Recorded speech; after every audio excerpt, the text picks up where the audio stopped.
First, they came for Ghostbusters, then Star Wars, and now social justice warriors have come for much-loved childhood franchise, Thomas the Tank Engine. I'm Johnny Massacre, and welcome to the Johnny Massacre Show. Cast your eyes over to this article. It is on Japan News, and it says, new girl joins Thomas on his worldwide travel. Sounds innocent enough, but something more sinister is afoot. The article says, the latest film in the Thomas the Tank Engine series is currently in theatres in Japan, and broadcasts of the new animated TV series started on NHK Educational TV this spring, NHK being the Japanese equivalent of the British BBC. With the 75th anniversary of the first Thomas picture book's publication next year, the series has introduced some significant changes, globalization and more female train characters, something that absolutely nobody asked for. The saga of Thomas, the little boy locomotive, and his friends is set on the imaginary island of Sodor. Is that how you pronounce it? The series got its start in stories that British author Wilbert Awdry told to his then 2-year-old son. 2-year-old son being the key. This is a series created by a man for a young man, and it's about male bonding. Surprise, surprise. Social justice weirdos, I have news for you. Men like hanging out with men, and women like hanging out with women. It's always been that way, and it always will be. Why? Because we all want to fuck each other, and we don't want the pressure of pussy and penis on our brains 24 hours a day. Sometimes we just want to chill with the boys and not have to worry about that shit. Is it really so fucking difficult? I tell you, if these social justice warriors get their way and create this weird utopia, this 1% of the population that wants to change everything for 99% of the population, the women social justice warriors will want to change back real quick, because they're going to get sick of their mate Nick trying to put his dick or his prick inside the place that we sometimes lick. Translation: women will get tired of men wanting to bang them all the time, so they just want to go back to hanging out with their female friends. This is normal. This is just basic gender biology stuff. So why the fuck are we trying to create some weird utopia where everything is the same? Men and women are equal in everything, even the jobs that women don't want to do because of their personalities which are created by their chromosomes and different kind of hormonal levels. Why would you want to put women in jobs they don't want to do and men in jobs they don't want to do? Women will never thrive in the army because men are stronger. Women don't want to take the adventurous, risk-taking, dangerous jobs, which is why 95% plus of workplace fatalities across the world are all male. So why is Thomas the Tank Engine trying to normalize something that isn't normal in making everything 100% equal when it's not? Men and women are not the same. We're not equal. We're different. Back to the article, people. The first picture book was published in 1945 and eventually grew into a series of 26 volumes by 1972. The story features the central character Thomas and other train engines with various personalities, including playful Percy, swaggering Gordon, and conceited James, and soon to be joined by mincing women. The TV series has been aired in about 160 countries and regions across the world. Broadcast in Japan started in 1990. Thomas has always wanted to travel far and explore the world. The mischievous locomotive gets off the island for the first time in the new film, Thomas and Friends, Big World, Big Adventures, the movie. Someone should be fired for making that title because it's far too long, as is the Japanese one, which is called Kikansha Thomasu Go Go Chikyu Marugoto Adventure. In the film, Thomas travels through 5 continents and meets locomotives in various places. His travelling companion is a train engine named Nia, a new character in the series. A girl from Kenya, Nia is cheerful and strong-minded.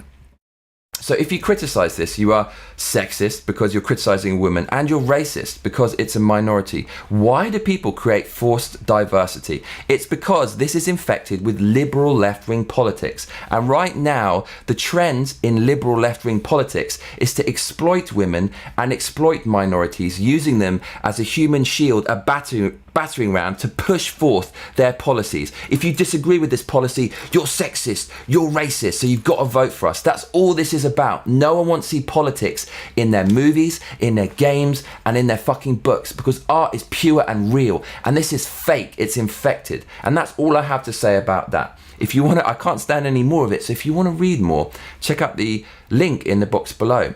and you can go and check it out yourself. What do you think? Am I overreacting to this? I don't think I am. Just look at the Mortal Kombat game and the negative reviews it's getting on Metacritic. Just look at what happened to Battlefield when they tried this shit. The video game, when they tried to put a disabled woman as one of the main characters. So look at Ghostbusters. Nobody wants to see this. And the fact that we don't want to see it doesn't mean that we are wrong. This is gaslighting. Someone does some weird shit, and when you say, hey, what are you doing?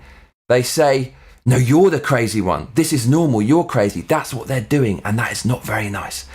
Anyways, now it's time to talk about my life. So I bought this, which is moving away from the SJW stuff.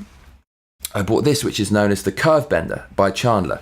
And it is a direct recreation of the technology used to record Abbey Road by the Beatles and Dark Side of the Moon by Pink Floyd. This is, I believe, a transistor-based equalizer. And before they used vacuum tube or valve-based equalizers and technology. So this marked a turning point in recording studio history, cemented by the Beatles and Pink Floyd, and it sounds absolutely delicious. I wish I could play it to you. Oh, fuck it. Do you know what? I'm gonna duck out, I'm gonna turn this on, and I'm gonna play it for you and edit it back into this edition of the Johnny Massacre Show. Hold tight, sunshine. This is a savage monster.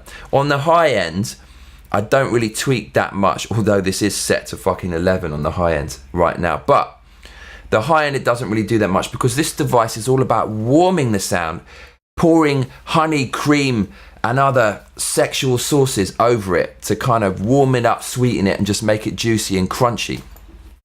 And that's what it does. It just makes your sound beautiful and tasty. So I'm having a lot of fun with this. It's this kind of combination of gear which is creating the most savage sounds of my career. So I'm making, the first thing that I ever started making with this just sounds fucking knockout and brutal. So that is a good sign of things to come. If you would like to hear what this thing sounds like, I will blast this shit out of my speakers. So here we go. Let's see what we've got. Let's go to the drop.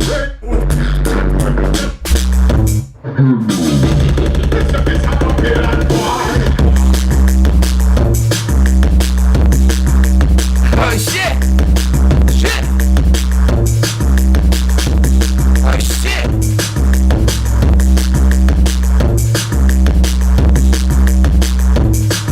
Yeah! Check it! Check it! Listen! Listen!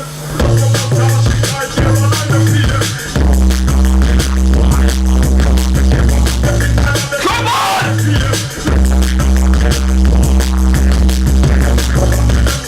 So I'm talking about, I get hyped with this thing. Wicked.